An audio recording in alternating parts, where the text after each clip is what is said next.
Lá não se brincam. Eles não brincam de ser satanistas. Os satanistas não brincam de ser satanistas. Eles mostram que eles são. E são dedicados. Porque lá a questão é morte ou vida. Ou obedece ou morre. Lá não se brinca. Quem é satanista está a ouvir isso, é testemunha disso, de que lá vive-se como escravo, não como uma pessoa livre. Você é obrigado a obedecer minuciosamente tudo os que eles te mandam. Você não tem opinião. Lá não tem opinião. Lá não se diz liberdade, não existe liberdade de expressão. Lá você é obrigado a obedecer. Obedecer, obedecer é a ordem lá. Aprender, aprender, obedecer, cumprir é a ordem lá. Você não é feliz. Eu aprendi.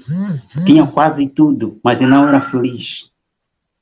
Tinha conhecimento além do normal, mas eu não era feliz.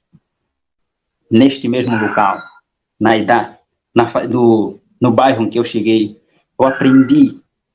Enquanto os rituais se passavam, nós chamávamos os rituais da tradição, das músicas que lá se dançavam.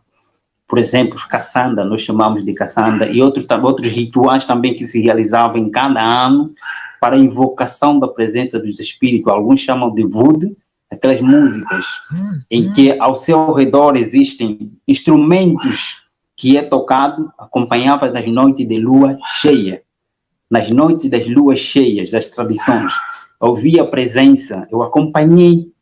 Ninguém me contou com os meus próprios olhos. E naquela época, os nossos avós sentavam na fogueira, ao lado da fogueira, fazia-se fogueira, e todas as crianças ficavam ao redor para que o mais velho contasse as histórias. Eu me lembro histórias que a minha avó contava para nós, as mesmas histórias que meu avô contava naquela época, lá tão distante, que no nosso país não existe a tecnologia, são as mesmas histórias que a Disney e outros canais apresentam nas crianças atuais. Eu fico, às vezes, assim, essa história minha avó já contou quando pequeno. Esta história minha avó contou quando pequeno. Como é que eles contam desta forma? Os satanistas, a nível mundial, eles se conhecem, eles conhecem as doutrinas, os demônios são os mesmos, transmitem o conhecimento ao outro. São os mesmos. Nessas tradições, eu acompanhava os espíritos. Acompanhava como que os espíritos possuíam as pessoas que faziam parte desses rituais. As pessoas entravam em êxtase. Enquanto tocava um instrumento, cada instrumento que tocava era para chamar um espírito para que possuísse essas pessoas. E elas subiam de forma emocional. Êxtase. Apanhavam êxtase enquanto o espírito os possuía, eles começavam a gritar. Esta é uma realidade na nossa terra, nas nossas tradições. É desta forma que eu acompanhava os rituais no futebol aos domingos, era sempre aos domingos. Antes, às vezes, no sábado de tarde, sábado de noite, os jovens vinham até a casa do meu avô, que era o regidor, que era o máximo, para lhes dar poder. Eles tinham que acampar numa casa de acordo à ordem do meu avô, para que eles recebessem poder. No dia seguinte, eles jogassem para ganhar. Isso era um desafio de poder, de tradição. Cultura, o desporto é tradição. Para quem é do meu país, ou para quem é africano, do que estou a falar para ele não é novidade, principalmente para nós, os da tribo dos Bakongo, em que o feitiço é como se fosse brincadeira para nós, para os da tribo dos Bakongo. Feitiço é coisa normal, é cultura, é hábito, é prática diária. Manifestar os poderes sobrenaturais é algo normal para os Bakongos. Então, essas coisas lá eram coisas normais, em que você via os jogadores, a bola principalmente, quando os jogadores estão, os guarda-redes viam maravilhas. São questões reais. Eram trabalhadas pelo meu avô e eu acompanhava. Eu estava lá acompanhando isso. E os anjos me acompanhavam, me ensinavam como fazer isso. E principalmente, enquanto ainda lá, essa época que estava lá, fui ensinado a entrar nas casas das pessoas que eram crentes, fiéis a Deus, das casas que eram consagradas a Deus, as casas que eram consagradas a Deus, pai e mãe consagrados, oravam bastante, estudavam a Bíblia, então eram locais de difícil acesso, ou impossível um satanista entrar naquela casa, ou feiticeiro atacar naquela casa, é impossível, porque era vedado pelos anjos, de dia e de noite.